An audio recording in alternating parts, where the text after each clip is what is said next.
In today's life story, we dive into the heart-wrenching journey of Amanda, a woman whose life was turned upside down by betrayal. With her dreams shattered and trust broken, Amanda learns the true meaning of resilience and discovers the importance of listening to her instincts.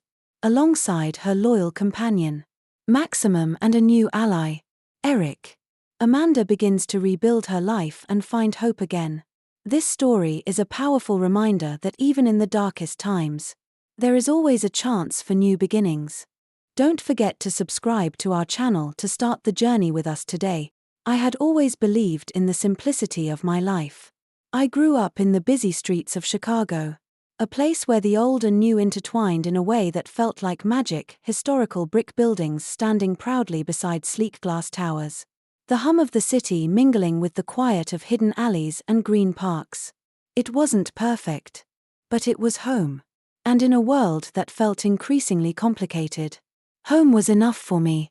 At 32, I had worked hard to carve out my place as one of the city's most respected architects. I had spent years studying, designing, and building my way up, creating structures that were not only functional but beautiful. Each one a piece of art. My designs were known for their elegance, often blending modern aesthetics with traditional elements. And people would say I had a magical way of transforming a simple idea into something stunning. My career was fulfilling in so many ways. But there was something more important to me than all the accolades: my dog, Duke. Duke wasn't just any dog. He was a 6-year-old German shepherd that I had rescued from the shelter when he was a frightened puppy. Malnourished and alone, he had grown into a strong, protective companion. His deep amber eyes always watching me with a knowing, gentle expression, as if he understood everything I was feeling. I didn't have to say a word for him to know when I was happy, sad, or even when I was worried about something. His presence alone could calm my anxiety in ways nothing else could. After long, exhausting days at work, when my mind was running 1,000 miles an hour, Duke would be there, curled up beside me, offering the quiet comfort that no words could provide. He was more than a pet, he was family. It was about a year ago that I met Thomas. He was everything I thought I had been missing. Handsome, charming, and effortlessly confident. Thomas introduced himself as an entrepreneur with several businesses in Chicago. He had this ability to make anyone feel like they were the most important person in the room. His smile could light up a space, and his voice held a warmth that made me feel seen, understood. We hit it off immediately, and within weeks, it seemed like we were inseparable. He would send flowers to my office, take me out to romantic dinners, and speak endlessly about how lucky he felt to have me in his life. It felt so good to be seen, to be cared for in the way he made me feel. For the first time in years, I allowed myself to dream of love again. I was cautious. Of course. After all, I had always been focused on my work, my career, and the life I had built for myself. But Thomas seemed different.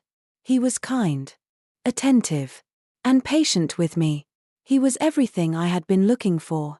And soon, I found myself letting my guard down.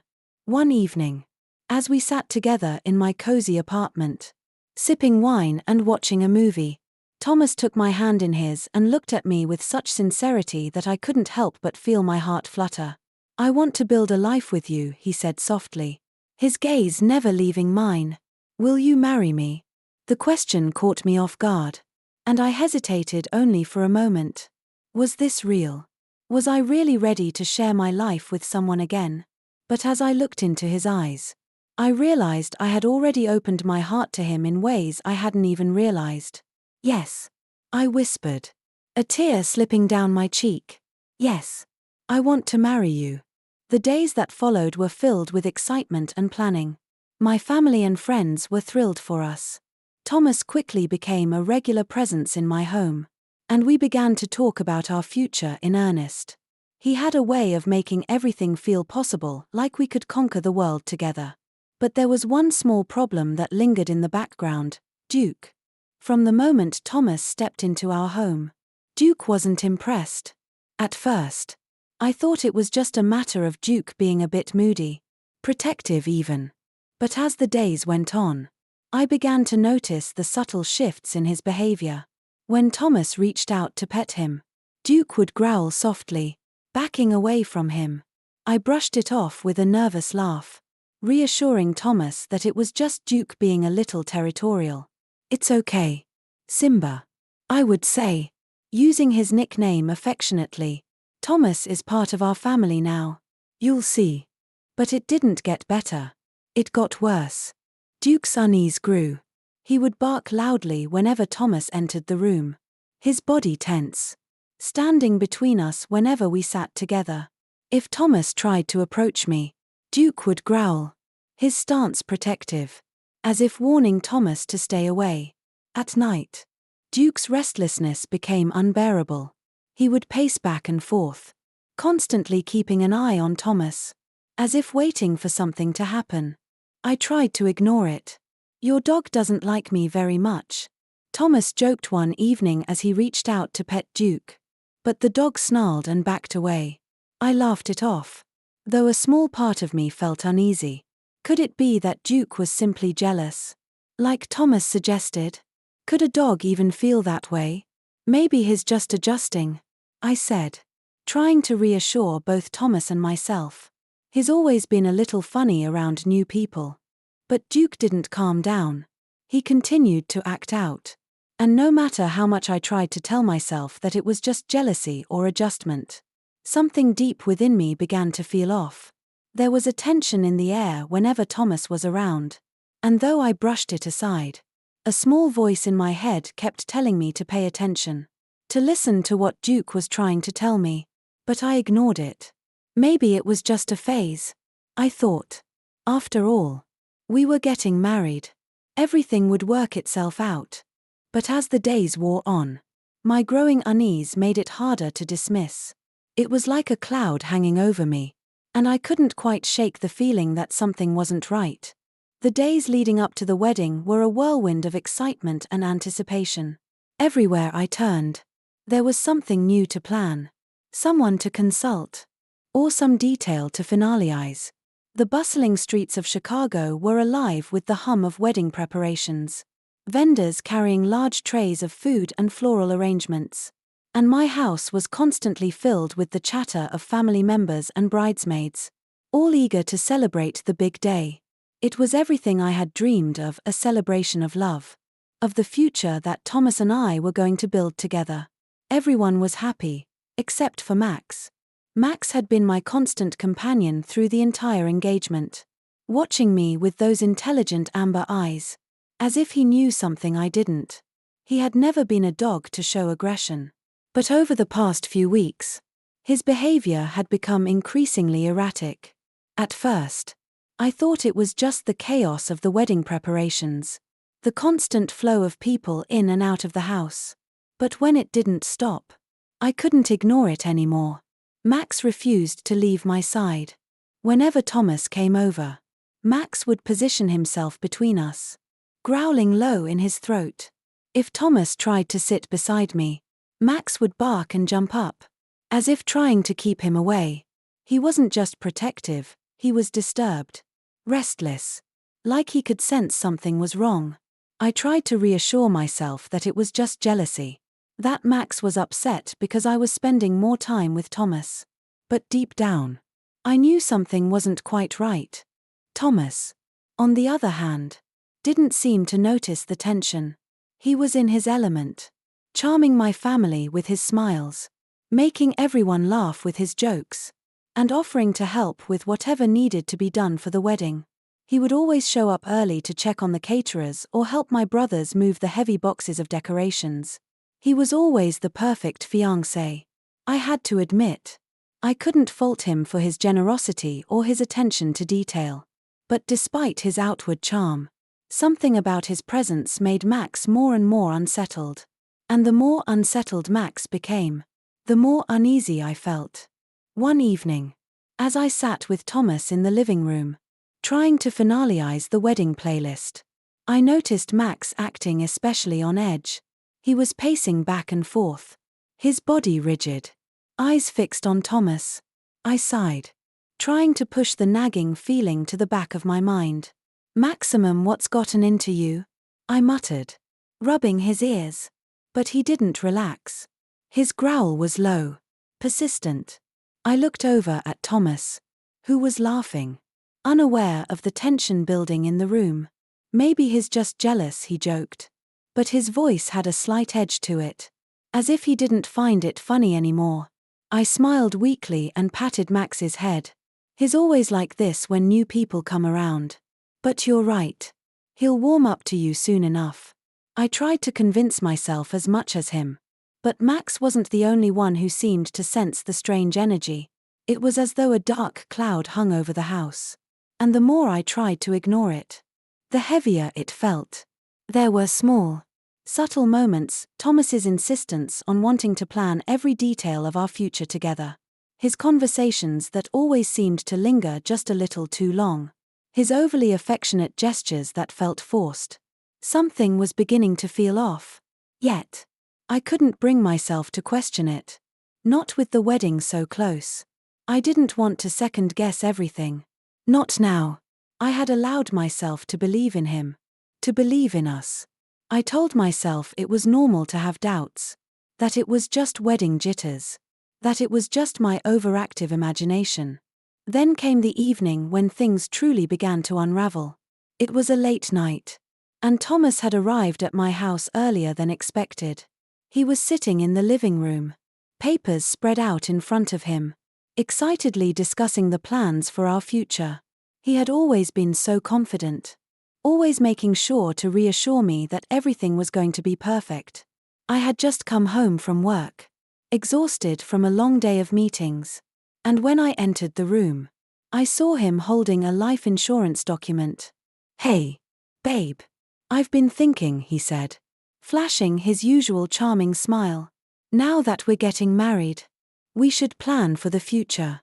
I talked to an agent about a joint life insurance policy. It's nothing unusual, it's just in case something happens to either of us." I blinked, startled. "Life insurance?"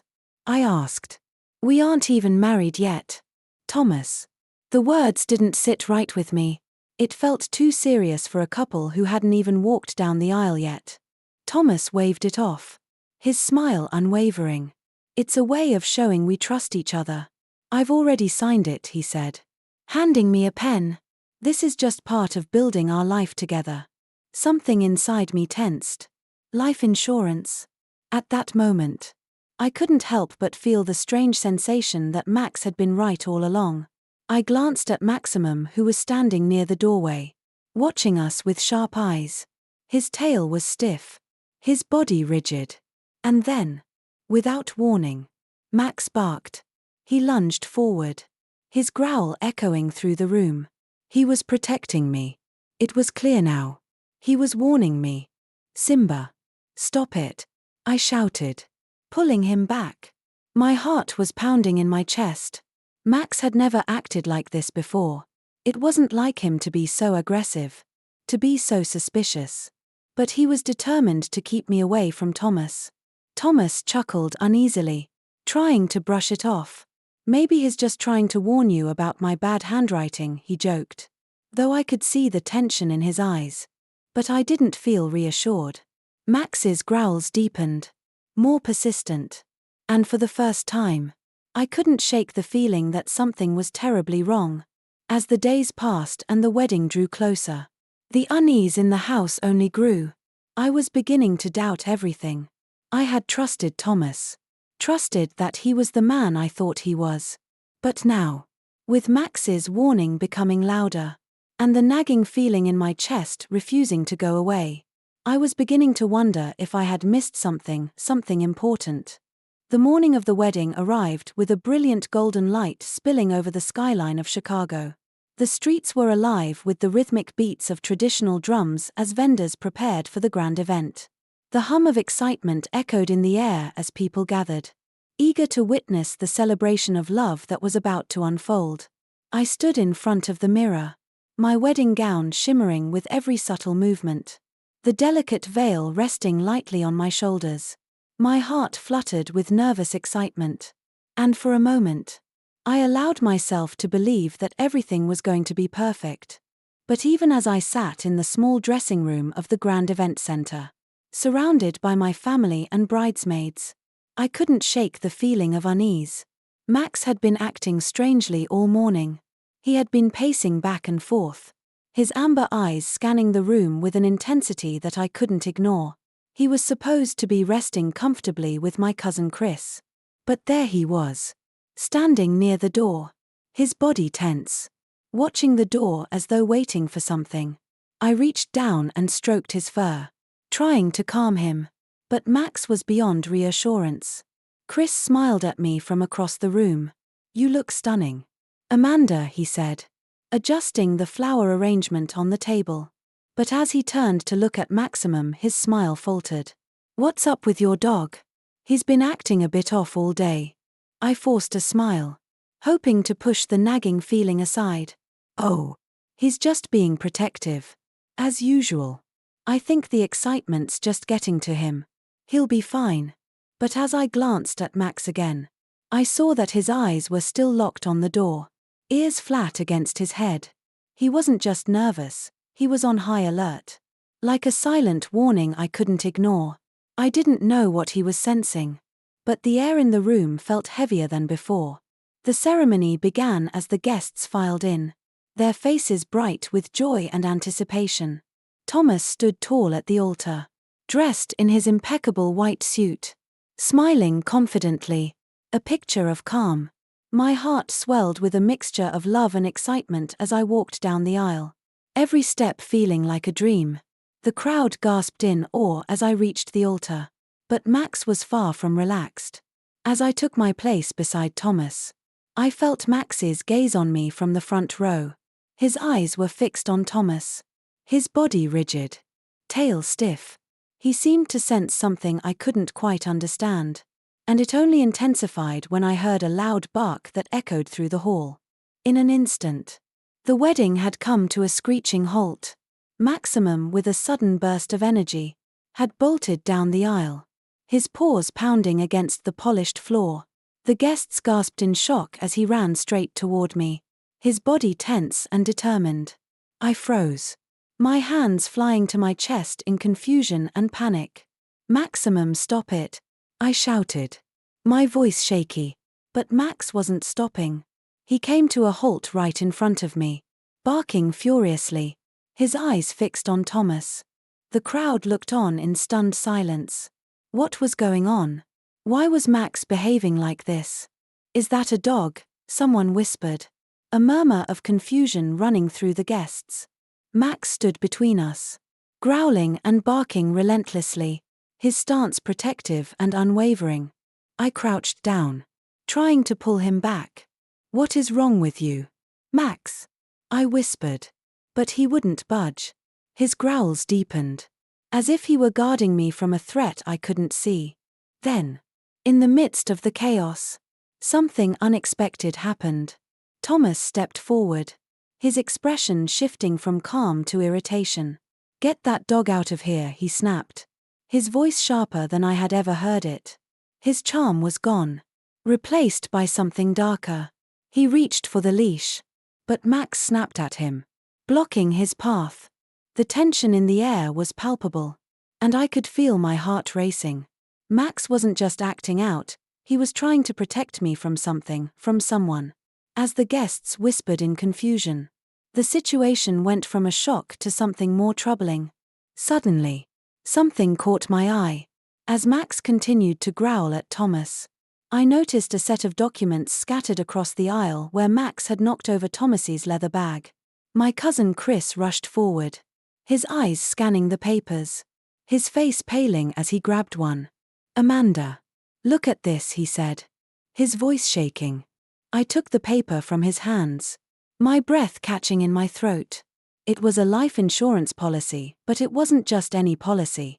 My name was listed in bold letters, and Thomas's name appeared as the sole beneficiary. My mind went blank for a moment, and the ground beneath me seemed to shift. I looked at Chris, my heart pounding. "What is this?" I whispered, my voice barely audible. Chris didn't answer right away. He bent down to grab another piece of paper, his face growing more serious. "Amanda. This is huge," he said. "This is an insurance policy worth millions. And Thomas is the only one who stands to gain if something happens to you." The realization hit me like a ton of bricks. I felt dizzy, my legs weakening beneath me. I turned to face Thomas, my voice trembling.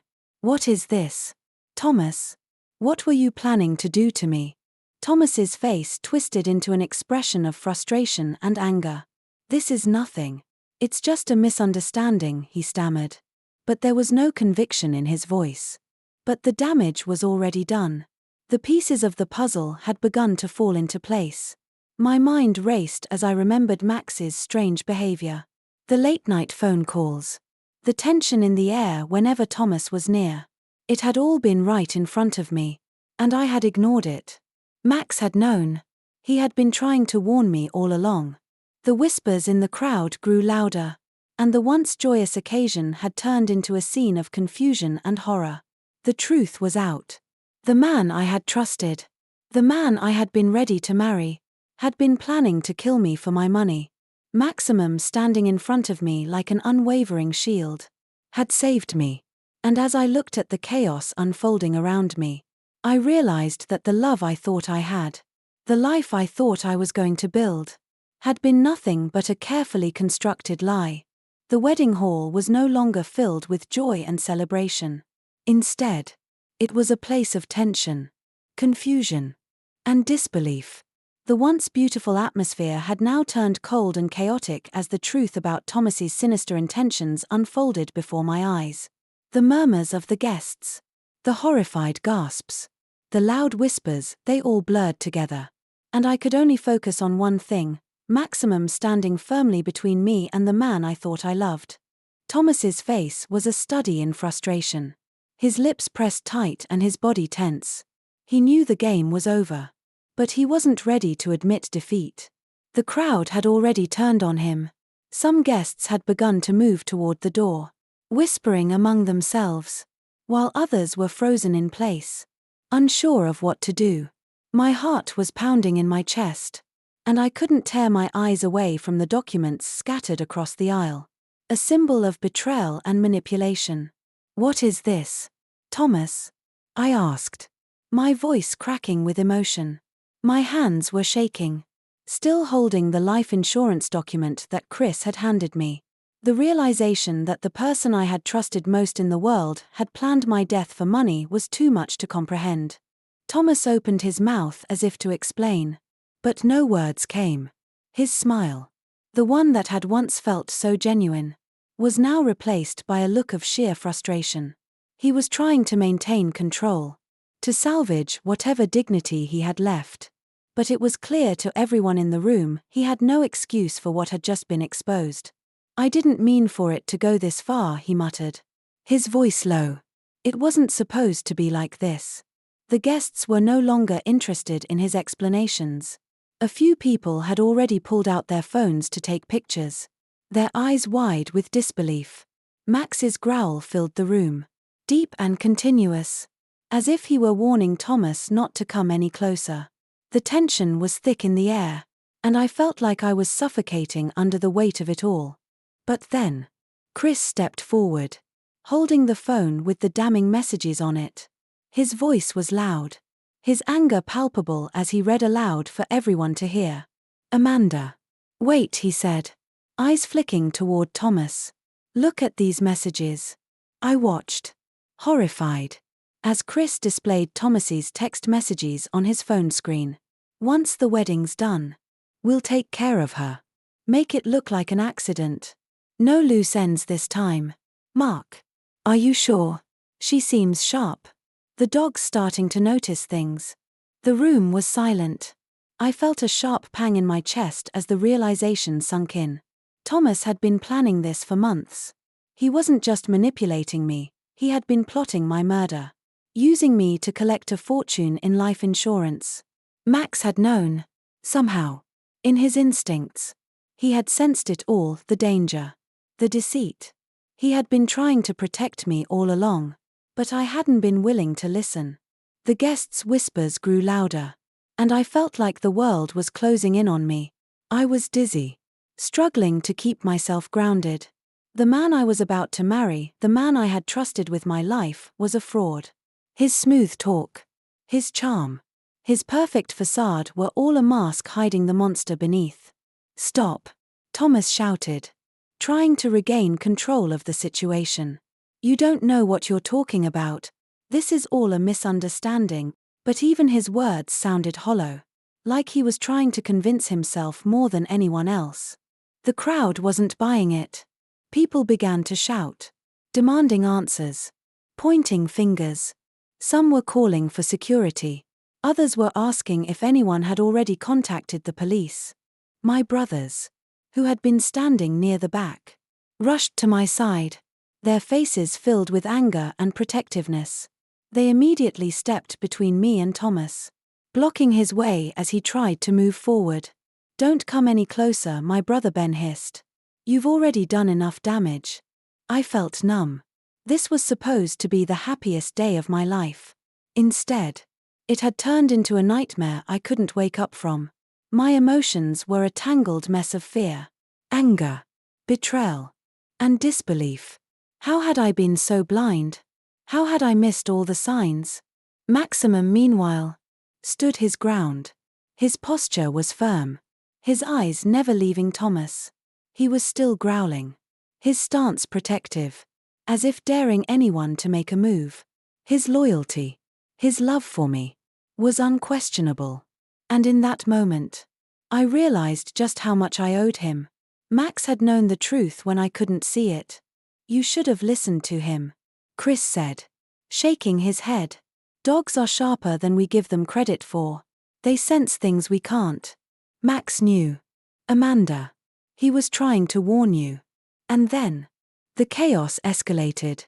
With one final act of desperation, Thomas tried to make a run for it. His eyes flicked to the door, calculating his escape route. But Max was faster. In an instant, the German shepherd lunged forward, blocking the exit with a bark that was loud enough to shake the room. Thomas froze in his tracks, his calculated escape thwarted by a dog that had more honor and bravery than the man I had trusted. "Call the police," Chris shouted, his voice booming across the room. People rushed to dial emergency numbers as Max stood firm, guarding me with his life. It was clear that Thomas was not going anywhere, not without facing the consequences of his actions. Minutes later, the police arrived, taking Thomas into custody. He was handcuffed and led out of the venue, his face vacant and defeated. He didn't say another word. I could see it in his eyes, the realization that everything he had built had come crumbling down. As the chaos finally settled and the guests began to leave, I sank into a chair, utterly exhausted. I had no idea how to process what had just happened. My mind was a blur, the overwhelming sense of betrayal and shock still coursing through my veins. And there, beside me, was Max, calm, unwavering, as if nothing had happened. He rested his head on my lap, and for the first time in what felt like forever, I allowed myself to breathe. Max had saved me. He had protected me from the very person I had trusted with my life. He had known, long before I did, what was coming. I had been fooled, but Max never had been. The days following the wedding disaster were heavy with silence. The house, once filled with the sound of laughter and chatter as we prepared for the big day, now felt eerily still. The flowers that had been carefully arranged for the ceremony wilted in their vases, their vibrant petals curling inward as if mirroring my broken heart. The dream I had spent months building had been shattered in a single moment, and I was left to pick up the pieces of my life. Maximum, as always, was by my side, offering quiet comfort. His presence had become even more significant in the aftermath of everything that had happened. Every night, he curled up beside me, his warm body pressed against mine, a reminder that there was still love and loyalty in the world. He had saved my life. And yet, I hadn't fully realized just how much I owed him. I had been too wrapped up in my own pain and confusion to understand that he had known the truth all along. He had been trying to warn me, but I had refused to listen. The shock of the betrayal was still fresh in my mind. I couldn't help but replay every moment of the wedding in my head, from Thomas's charming smile to his cold anger when everything fell apart. I kept wondering how I could have missed the signs. How I could have trusted someone who had been hiding his true intentions behind a mask of love and affection. But as the days passed, the pain of betrayal began to fade, replaced by a stronger sense of self-awareness. I realized that, in a way, I had allowed myself to be blinded by my own desire for love and companionship. It wasn't just Thomas who had failed me. I had failed myself by not listening to my instincts, by dismissing the warning signs that Max had so clearly understood. I had let my need for love cloud my judgment. And in doing so, I had put myself in a vulnerable position. It was a painful lesson, but it was one I needed to learn. As I sat in the living room, Max lying at my feet, I couldn't help but reflect on how far I had come. My career as an architect had always been my anchor, but now it was my personal strength, my resilience, that would carry me forward. I had allowed myself to believe in a fairy tale. But life wasn't a fairy tale. It was messy, complicated, and often painful. But it was also beautiful in its own way. I had the power to rebuild my life, and I wouldn't let Thomas's betrayal define me. In the weeks that followed, I focused on putting myself back together. I surrounded myself with family and friends who were there for me, offering support and love when I needed it most. My cousin Chris, who had been instrumental in uncovering the truth, became my pillar of strength. He would check in on me regularly, reminding me that I wasn't alone. I took solace in the fact that I had people who cared about me, who saw the real me, not the version of myself that had been manipulated by someone else. But even with the support of those around me, I still found myself struggling to move forward. There were nights when I lay awake, my mind racing with thoughts of what could have been. I wondered what my life would have been like if Thomas hadn't been a liar, if I hadn't been so trusting. But the more I thought about it, the more I realized that dwelling on the past wasn't going to help me. I couldn't change what had happened, but I could change how I responded to it. Maximum, always intuitive, seemed to understand that I needed time to heal. He was patient with me, never pushing me to move faster than I was ready. We took long walks through the city, his leash loosely held in my hand, and I began to feel the weight of the world slowly lifting off my shoulders. Every step I took with Max by my side reminded me that there was still beauty in the world. I didn't need a man to complete me. I had myself. And I had Max, two things that were more than enough. One afternoon, as we walked along the Chicago River, I found myself contemplating the future. The city, with all its noise and chaos, had always been my home, but it felt different now.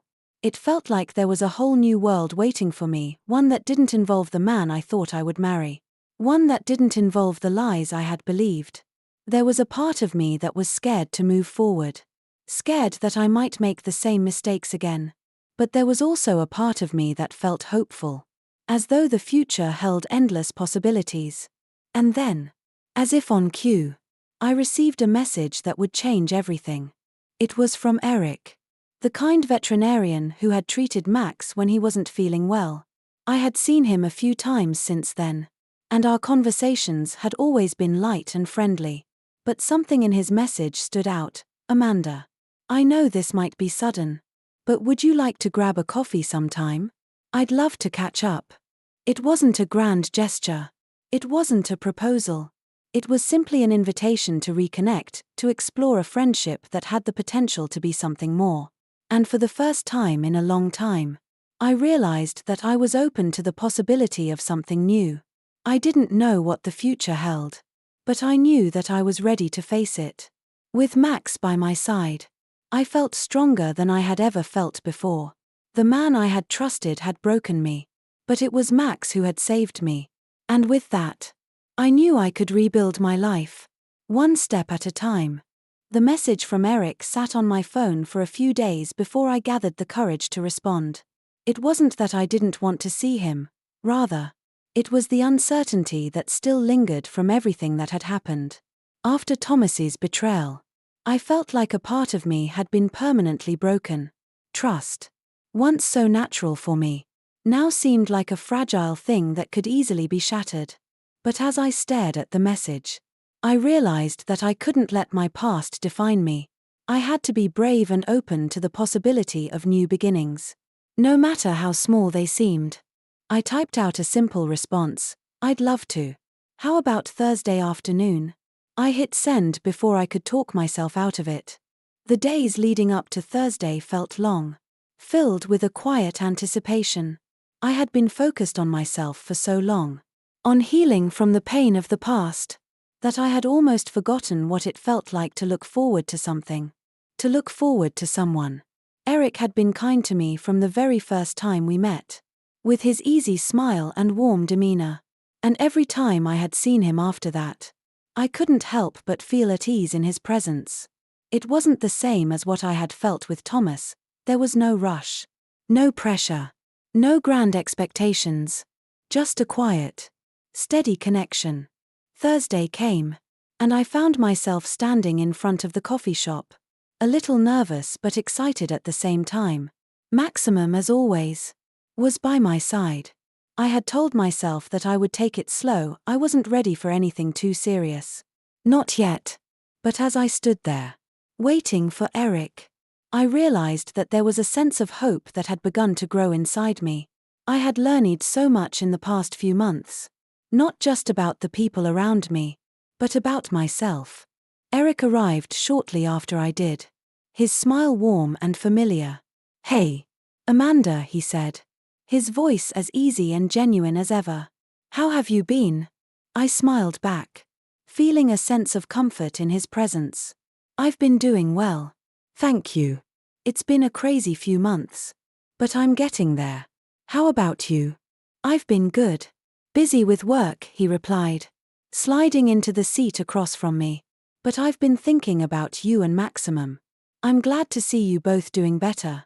Maximum, as if on cue, wagged his tail from under the table, his eyes locked on Eric, who had always been kind to him. It was amazing to me how easily Max had taken to him.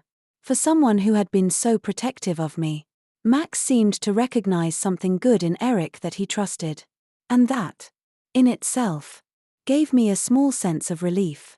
We spent the next hour talking about everything and nothing: work, life, the city, and even some light-hearted anecdotes about Max's antics. It was easy. It was comfortable. And for the first time in what felt like forever, I felt myself relaxing. I wasn't thinking about Thomas, or the betrayal, or the shattered dreams. I was just enjoying the moment. Eric's kindness was disarming. He didn't push me to talk about my past, didn't ask intrusive questions, and didn't try to fix me. He simply listened, shared, and allowed the conversation to flow naturally. That was what I needed, someone who would let me be me, without trying to force me into a box or tell me what to do. As the conversation wound down, Eric leaned forward slightly, his eyes warm. "You know," he said, his voice gentle, "I've been thinking. You've been through a lot, Amanda. And I can't pretend to know what it's been like. But I do know one thing: you're stronger than you think. You've come so far." I felt a lump form in my throat. No one had said that to me in a long time, that I was strong. It wasn't something I had felt about myself recently. But hearing it, coming from someone who wasn't trying to flatter me or gain something from me, felt different. It felt real. "I don't feel strong," I admitted, my voice soft. "I feel broken. Sometimes. Like I'm still trying to figure out who I am after everything that happened." Eric reached across the table, offering a small, reassuring smile. "You're still figuring it out. And that's okay. Life isn't about having it all together right away. It's about taking the steps forward, even if they're small ones. You've already made a lot of progress, Amanda." The sincerity in his words washed over me, and I realized that for the first time in months, I wasn't just surviving, I was beginning to live again. Eric wasn't asking for anything from me, nor was he rushing me into anything. He was simply there, offering his support and understanding, something I had missed in my previous relationships. As we stood to leave, I felt a new sense of hope begin to form in me. It wasn't about replacing what I had lost, but about creating something new, something better. My past, with all its heartbreak, didn't have to define my future. There was still so much to look forward to. Max wagged his tail as we walked to the car, and I smiled, feeling the weight of the past begin to lift. If only a little. It was still too early to know what the future held, but for the first time in a long time, I felt ready to face it. Ready to move forward. Ready to trust again, not just Eric, but myself. And as I drove home with Max by my side, I knew that the road ahead wouldn't be easy, but it was mine to walk. And I was no longer walking it alone. As time passed, Amanda's life slowly transformed from the wreckage of betrayal into a story of personal growth and healing. With Max by her side and the quiet support of Eric, she found strength in herself that she never knew existed. Though the past would always be a part of her, it no longer defined her. She learned to trust her instincts and embrace the future with open arms. Love, loyalty, and resilience became the pillars of her life. And she walked forward knowing that no matter what, she would never be alone. As the journey continued, Amanda realized that sometimes, the hardest moments bring the greatest lessons. Her story was a reminder that even after the darkest storms, there is always a chance for new beginnings. Don't forget to subscribe to our channel to stay updated with more powerful stories like Amanda's. Thank you for being a part of our Life Stories community.